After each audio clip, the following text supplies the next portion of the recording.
regardless of whether they wrap it up tonight or on Monday or whenever, the series is over. Like, they're going to win the championship. So our big question of the day, up now at Jones and Mego, will this Celtics team be a dynasty? And there is, I guess, various ways to define dynasty. So define that on your own. Is that back-to-back? Is that 2 out of 3? Is it 3 out of 5? Like, I don't know how you define it. But will this Celtics team be a dynasty? 617-779-7937. You can vote at Jones and Mego. The reason it's an interesting question, Arkin, because for years and years and years in the NBA, when you broke through and won one, you were probably going to win 2 in a row. Right. Maybe 3 in a row. 3-peats are very common usually in the NBA. Yeah. Not recently. The Celtics are going to be the 6th NBA champion in the last 6 years. So maybe it's a blip on the radar, but recent NBA history tells you dynasties are not a thing. Will the Celtics be a dynasty? I think that they will. I think that out of all the teams that have won recently, the Celtics have the most dynasty potential. They have 2 young stars who are about to be locked up long term. I think that they have a couple of obstacles that could arise here just in terms of Al Horford retiring and the health of Kristaps Porzingis and all of that. But the reason why I voted yes isn't even so much that they're going to win this one, obviously, and that Brown and Tatum are here. It's that I trust Brad Stevens. Every single thing that Brad Stevens has done basically has been the right move. Like, you can count almost every single move that he's made and say, you know what, that helped the team get to this point that they're at right now. He's been tremendous, and he already had a good starting point with a good team and 2 stars already in place, which all he had to do was give them the contracts that they earned. So it's not like the hard part of it was all him, but he did have to bring in the rest of this roster. He had to make tough decisions, and every single time he's done it, I feel like it's worked. I feel like every single one of these moves have been positive in one way or another, and because of that, I think that this team has the talent on it right now to be a dynasty. But even if you lose Horford, even if Porzingis becomes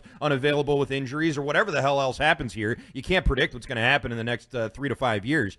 I trust Brad Stevens to make the right move. I trust him to surround Brown and Tatum with the right players, and I trust him to keep this going. So I voted yes. So I also voted yes. And it's a lot of the same reasons you did. So let me skip past that for a moment, because I'm guessing a lot of people will continue to vote yes, although that number has come down from early in the day. I'm surprised. Early in the day, it was like 3/4 of the votes were saying yes, the Celtics will be a dynasty. Right now, it's about 60-40. Vote at Jones and Mego. I want to get as accurate of a number as we can.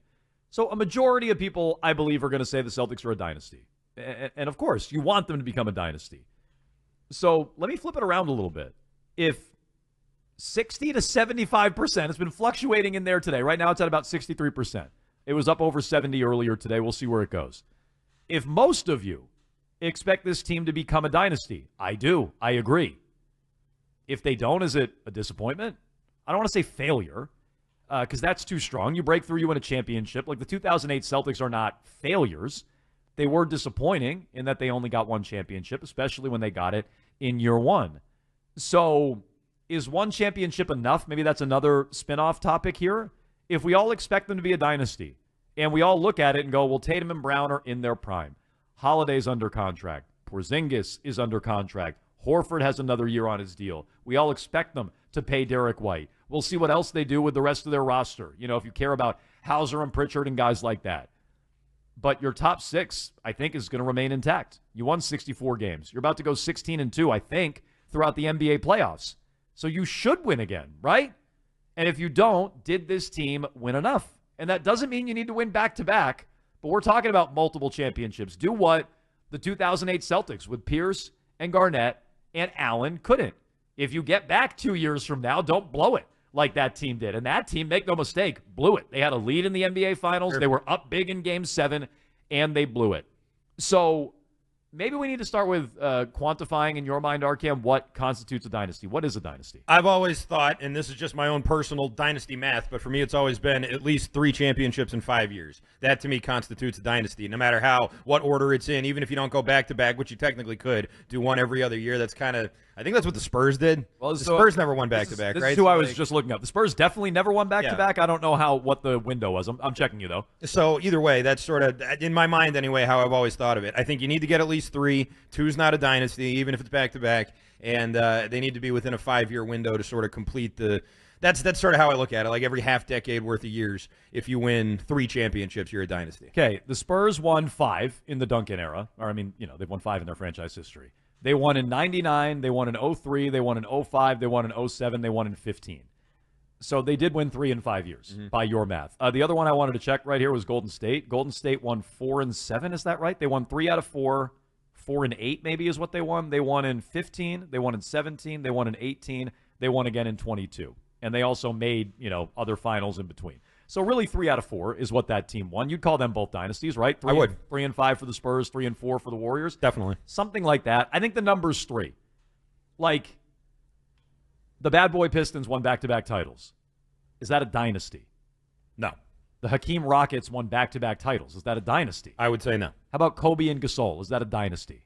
That was 2 and 3. No, it was back-to-back. They won backback-to-back. They won back-to-back, and that 10. was it. Right now, I'd say no to that, too. So, same. I would say... Not up against Kobe and Shaq. I mean, that's a dynasty. If you win back-to-back, like now we're talking about, hey, wow, you've won multiple championships. You are in that club, with pretty much everybody in Celtics history outside of Pearson Garnett. Cowens and Havlicek and Bird and Parrish and McHale and certainly everybody from the 60s with Russell and Cousy, etc. So you're in that group. You've won multiple championships. 2 would be a great number, but to be a dynasty, I agree. I think we're talking 3 out of 4, 3 out of 5, something like that. So you can vote up now at Jones and Meg.